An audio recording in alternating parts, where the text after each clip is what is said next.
Tulikubaliana ni bottom up. Sasa unajua, sasa niliwaambia nitawapangia pesa ya kufanya biashara. Sasa nilianzisha Hustler Fund. Mnajua vile mmefanya?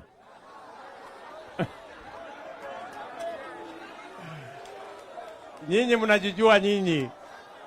Sasa sikizeni. Hapa Mombasa, sikizeni story niwaambie. Hapa Mombasa, watu wa Mombasa wamechukua 1.1 billion kwa Hustler Fund. Wangwana karibu 1530 wamebeba pesa ya Hustler Fund. 70% wamelipa na wanaendelea kufanya biashara. Kuna watu 30%. Na mnajijua. Na mko hata kwa hii mkutano. Ni kweli ama si kweli? Ake nyinyi ni watu wa ajabu. Sasa kwani mlinipangia hivyo? Mkasema hii pesa tutachukua na tuhame nayo. Sasa niko na maneno mengine. Mnataka kuniwapashe? Niwapashe? Sasa nimepanga tena. Sasa nimewaongezea pesa kwa hiyo Hustler Fund.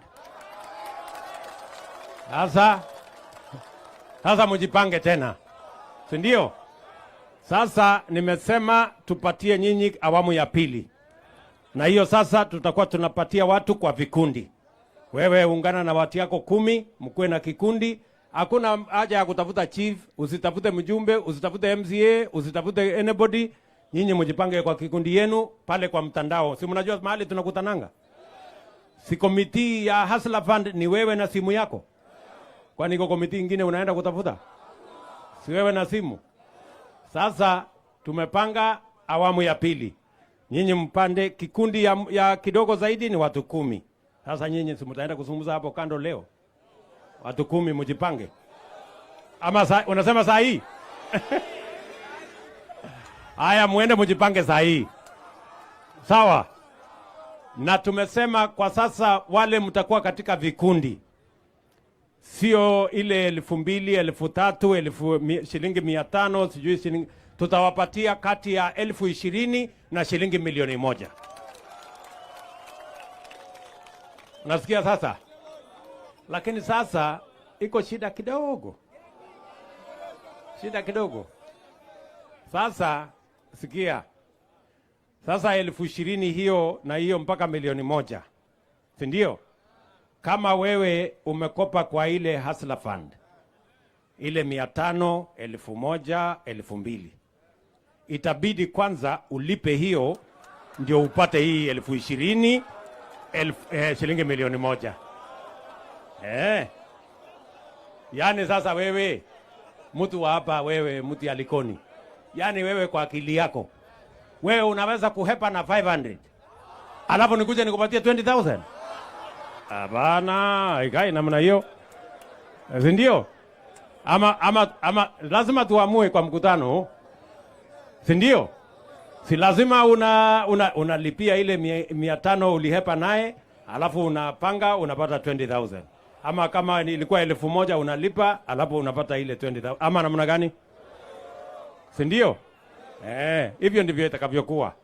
Yaani sasa wewe, yaani mnafikiri mnaweza kunipangia tu hivi na mimi nikose kupanga hata mimi? So wakati mnapanga hata mimi napanga. Ama namna gani? Tutashirikiana. Sasa sikizeni. Si mmesema mnaenda kupanga saa hii?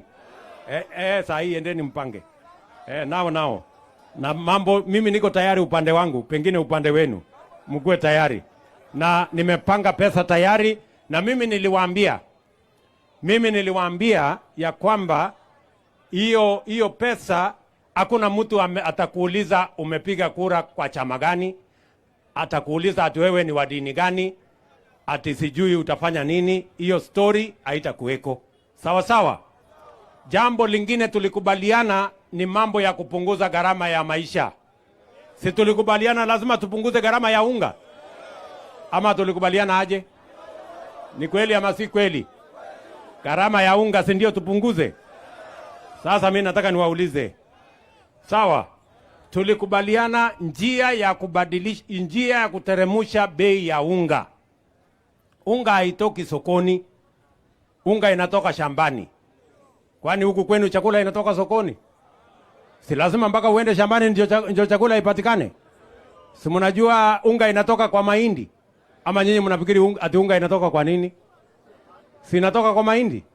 Si mahindi lazima mkulima azalishe? Vile nimepanga ni hivi. Tumepangana na wakulima. Mimi nimesajili wakulima 500,000. Nimewapatia mbolea. Ile mbolea walikuwa wanalipa shilingi 7,000. Mimi nimepunguza mpaka shilingi 3,500. Na kuanzia wiki ijayo nitapunguza tena ikuje shilingi 2,500. Na wakulima wamefanya bidii, wameongeza shamba ambayo wanatumia kutuzalishia chakula kwa ekari 1,200 zingine juu ya zile walikuwa wakitumia kila mwaka. Na tayari wadadisi wanatuambia tutapata magunia milioni 10 zaidi ya ile tulipata mwaka uliopita. Na njia ya kuondoa njaa, sikizeni watu wa Likoni, sio ati unavaa sufuria kwa kichwa na kufanya maandamano. Njaa haiwezi kupotea kwa njia hiyo. Unga haiwezi kupungua kwa njia hiyo. Hata kwa dawa, hata kwa uganga, hata kwa uchawi haiwezi kupungua kwa kuvaa sufuria kwa kichwa. Mpaka tuende tumsaidie mkulima azalishe chakula, ndio chakula ipatikane kwa wingi, ndio bei iweze kushuka. Ni kweli ama si kweli? Lazima tuambiane ukweli. Mimi nasikia ndugu zangu wale wa upinzani wanasema ati ile mambo tumesema tuongee ati iko wapi mambo ya cost of living. Nataka niwaambie, jameni, nyinyi ni kuchelewa, mumechelewa. Cost of living tayari mimi na wakulima wa Kenya tumeipanga na tunaitekeleza. Wakulima wako shambani, wamezalisha chakula, nimewapatia mbolea. Miezi 2 ijayo tutavuna chakula na kutakuwa na chakula Kenya hii ambayo hamjawahi kuona. Niwapashe siwapashe? Kwa hivyo wacheni maneno, mambo ya kupanga maandamano, kulete fujo, kuharibu mali ya watu, kulete maafa katika taifa letu la Kenya. That is not how we are going to deal with the cost of living in the Republic of Kenya. Ama namna gani, ndugu zangu watu wa Likoni? Tunaelewana? Na nimewaambia wale ndugu zangu wale watu wa upinzani wote, niliwaambia mimi sina matatizo na watu ya upinzani. Wanaweza kuendelea na kazi yao. Lakini mambo ya kulete fujo, kupanga vijana wapigane, vijana wapoteze maisha, tuharibu mali ya umma, tuharibu biashara ya wananchi, hiyo haitafanyika katika taifa letu la Kenya mimi nikiwa rais. That will not happen. Sijui kama tunaelewana bwana. Tunaelewana? Haiwezekani. Kwa sababu wewe kwako uko na watoto wako haujawalete kwa maandamano. Watoto wa maskini ambao hawana kazi, wewe ndio umelipa wache wapigane na polisi, warushe mawe, waharibu mali ya watu, na wewe bibi yako na watoto wako wako salama nyumbani. Sio ni ukumbafu mkubwa sana?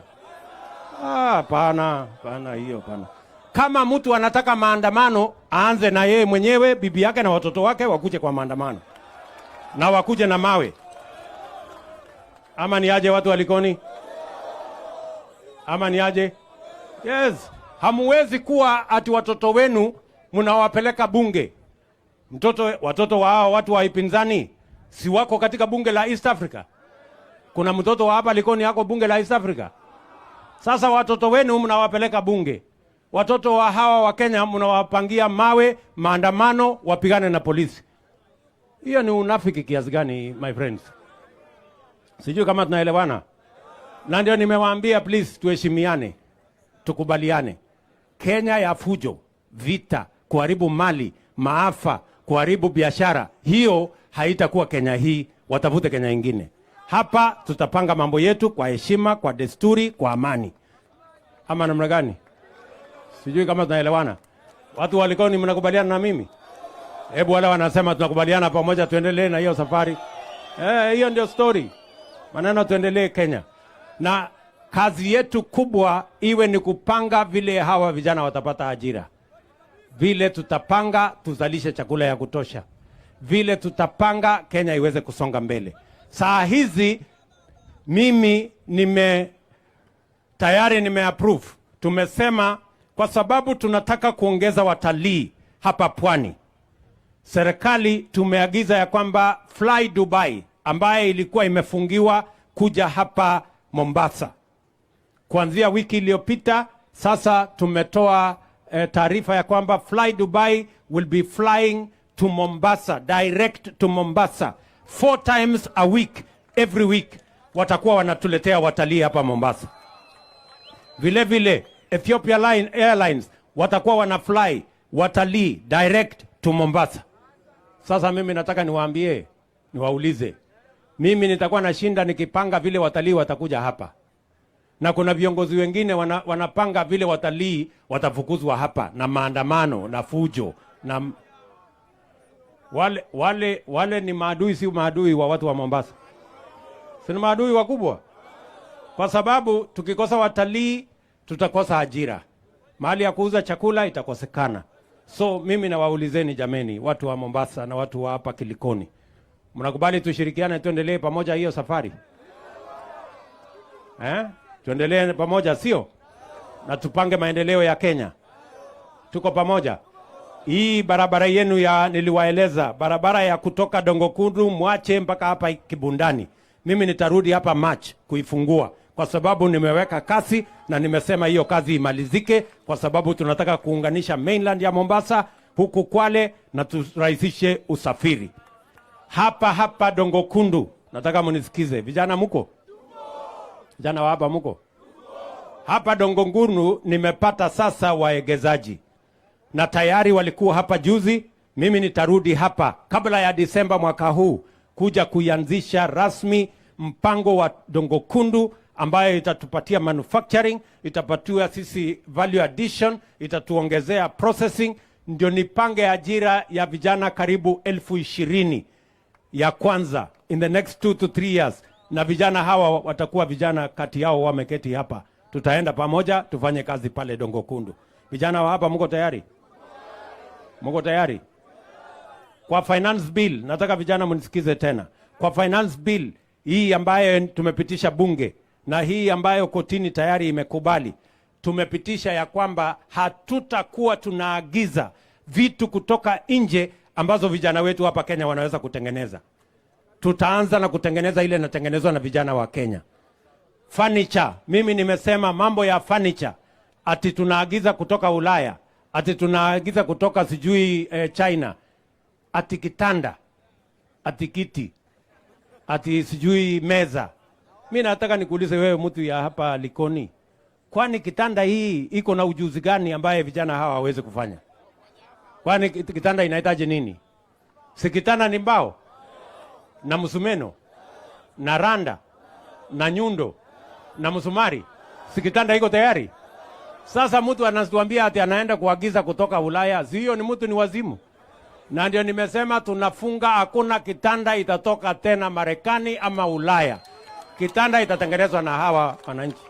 Kwani kitanda ile imetengenezwa hapa inakosesha mtu usingizi? Watu wawache hizo. Sijui kama tunaelewana. Tuko pamoja? Nimesema vile vile samaki, hakuna samaki tena itaagizwa kutoka China ama kutoka mahali ingine. Hawa vijana mtaenda baharini mtuletee samaki tukule. Nyinyi vijana mko tayari?